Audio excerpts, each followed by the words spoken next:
ಯಾರ emergency ಇದಾರಾ sir? ಯಾರ emergency ಇದಾರಾ?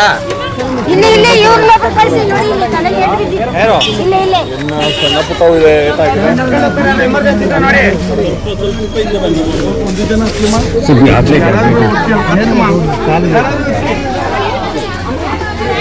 ಬಿಡಿ ಬೇಕಾಗಿತ್ತಲ್ಲ, ಅಲ್ಲಿ ಗಾಡಿ ಇದೆ ಕಳ್ಸೋಣ ಅಂತ.